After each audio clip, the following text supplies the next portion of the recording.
국민의힘 홍준표 의원이 대구시장 경선에서 승리했습니다. 윤심과 박심 논란이 무색할 만큼 낙승을 거뒀죠. 이번 경선 결과로 한때 선거의 여왕으로까지 불렸던 전직 대통령 박근혜 씨의 명성에도 금이 갔는데요. 관련 내용을 톡 쏘는 정치에서 짚어봅니다.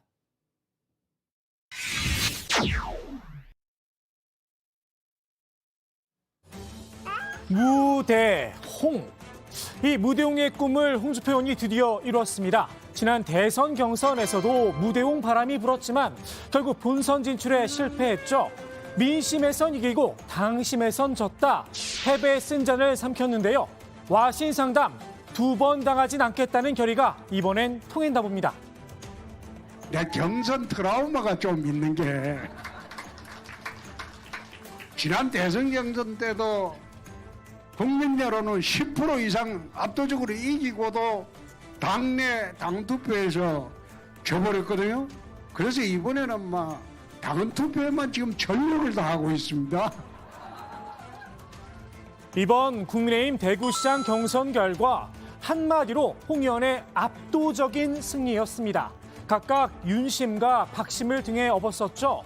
김재원 전 최고위원과 유영하 변호사를 여유 있게 따돌렸습니다. 무소속 출마 경력 때문에 10% 감점까지 받았는데도 격차가 컸습니다. 김 전 최고위원과 유 변호사는 경선 막판에 단일화도 시도를 했었죠. 두 사람이 힘을 합쳤더라도 홍 의원의 득표율에 미치지 못한다는 건 안 비밀입니다. 정치권에선 이미 예정된 결과였다는 분석이 나오는데요.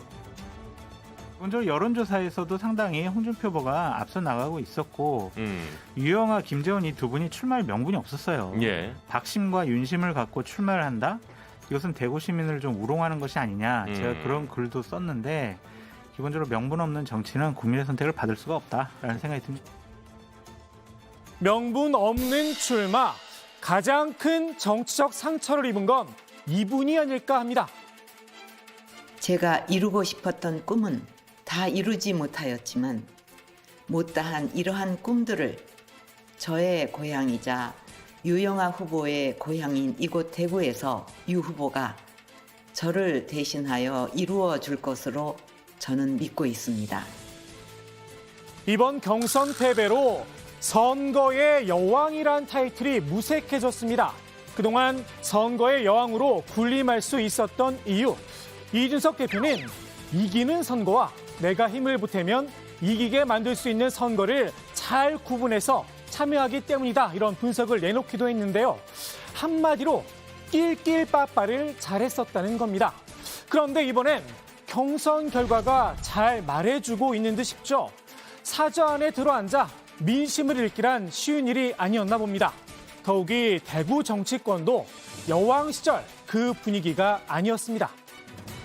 대구의 지역에 있는 국회의원들이 예. 박근혜 전 대통령의 정치적 영향력이 커나가는 것을 원치 않는다. 아. 왜냐하면 이번에 유영하 대보세요. 그렇죠. 그러면은 1년 6개월 있을 다음번 2024년 총선 때 대구시와 관련된 공천은 박근혜 전 대통령의 영향력이 커질 수밖에 없거든요. 그렇죠. 그러니까 그거를 좀 미리 의원들이 차단한 것 같다라는 생각도 듭니다. 문득 이 노래가 떠오르네요.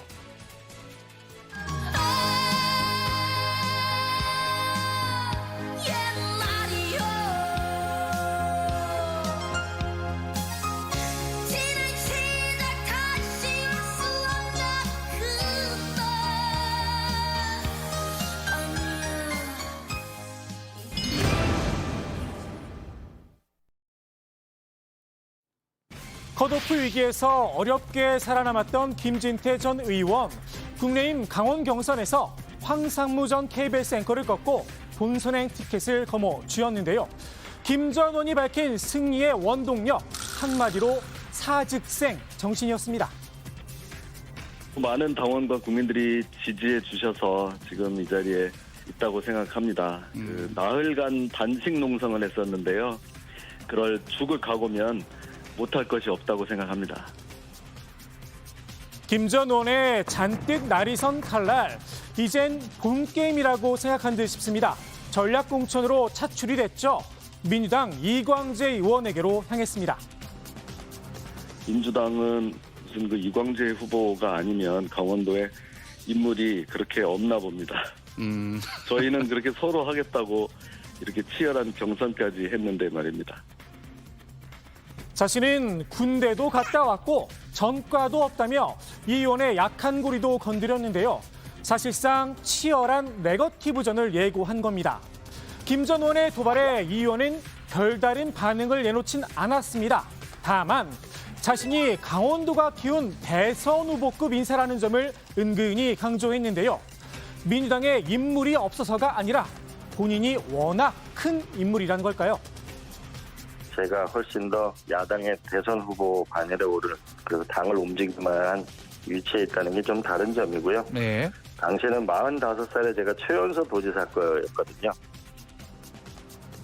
I love 강원. 남다른 애양심도 뽐냈습니다.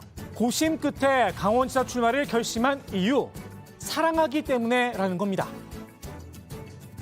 저는 강원도를 정말 사랑합니다. 저는 사랑하면 운명을 거는 거라고 생각하고 사랑하기 때문에 저는 강원도로 가고 싶습니다. 전 국민이 가장 사랑하는 강원도를 만들고 싶습니다. 강원도를 사랑해 주세요. 현재 강원 지역 판세 한번 살펴볼까요? 강원도는 정치적으로 크게 춘천과 강릉 그리고 원주권으로 나뉘는데요. 춘천은 김 전 의원, 원주는 이 의원의 정치적 기반이기도 하죠. 세 지역의 민심, 보시는 것처럼 미묘하게 엇갈리는 모습입니다. 맞춤형 전략이 필요하겠죠. 강릉에서 오차범위 밖에서 뒤진 이 의원이 내놓은 공약, 한마디로 별 볼 일 있는 강원입니다. 그 중심엔 강릉이 있습니다. 요새 서핑 비치 이런 걸로 유명하잖아요. 강릉 양양이. 근데 영동 지역에 이 고성, 삼척, 동해, 강릉에 산불이 나서 1억 5천만 평이 차 있습니다. 여기다 우리가 화렵수도 심고 부차도 같은 가든을 만들고 타운을 만들면 정말 저는 멋진 곳이 될 거라고 보고요. 그리고 1가구 2주택 문제를 해결해야만 이 강원도에 더 많은 분들이 있을 수 있습니다. 반면 오차범위 아니긴 하지만 원주에서 밀리고 있죠.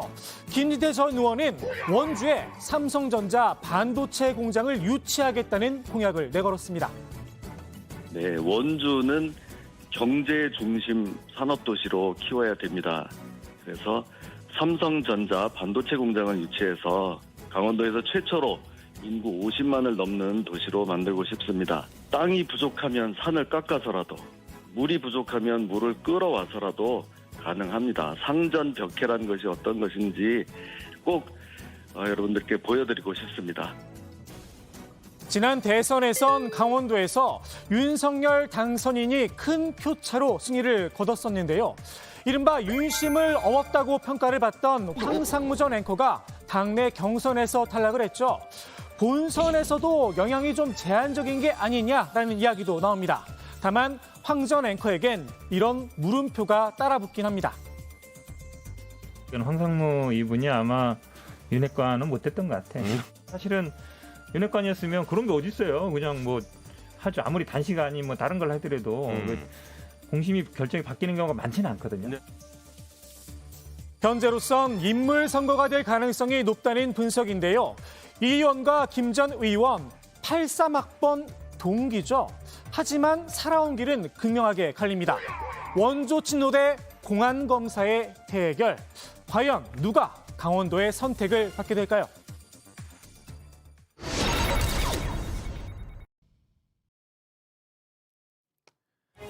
여야의 광역단체장 후보군이 속속 확정되고 있습니다. 이 가운데 현역 지역구 의원도 상당수가 있는데요. 현재 5명의 출마가 결정이 됐습니다. 공직선거법상 의원직을 내려놔야 합니다. 서울과 경기 등 민주당 경선 결과에 따라 이 숫자는 더 늘어날 가능성이 있습니다. 의원직을 사퇴하면 보궐선거를 치러야겠죠. 때문에 6월 지방선거와 함께 미니 총선이 치러질 수도 있다, 이런 관측이 나오는데요. 여기에 변수가 하나 있습니다. 바로 의원직 사퇴 시기입니다. 4월 30일까지 의원직을 내려놓으면 오는 6월 1일에 보궐선거가 치러지지만 그 이후에도 사퇴를 할 수 있습니다. 이 경우 보궐선거 시기는 내년으로 넘어가게 됩니다. 보궐이 재밌는 게 뭐냐면 4월 30일까지 의원직 사퇴서가 처리돼야 돼요. 네. 근데 공직에 나가는 사람은 5월 2일까지만 사퇴해도 돼요. 그게 사실 문제입니다. 그러니까 예. 국민의힘은 계속 보고를 하는 추세로 가고 있어요. 예, 예. 그러다 보니까 경선도 조금 민주당 빨라요. 근데 민주당 입장에서는 보고를 하는 게 반드시 유리하냐? 꼭 그렇지는 않을 수도 있어요. 네. 그 사이에 그러니까 의원직 사퇴와 공직 사퇴 시한 사이에 제가 보기에 아마 고차 방정식이 있을 것 같습니다. 여소야대 상황에서 국민의힘은 당장 한석이 아쉽죠. 보궐선거를 미뤄둘 이유가 없습니다. 하지만 민주당의 사정은 조금 다릅니다. 의석수가 과반을 훌쩍 넘는 상황입니다. 확실한 승리 카드가 있지 않는 한 굳이 보궐선거를 서두를 필요가 없다는 겁니다. 국민의힘 의석수만 늘려줄 이유는 없겠죠. 이번에 보궐선거가 치러질 가능성이 확실한 곳, 국민의힘 김은혜 의원의 성남 분당갑은 벌써부터 거물급 인사들의 차출설이 솔솔 흘러나옵니다. 국민의힘에선 안철수 인수위원장의 이름이 오르내리고 있는데요.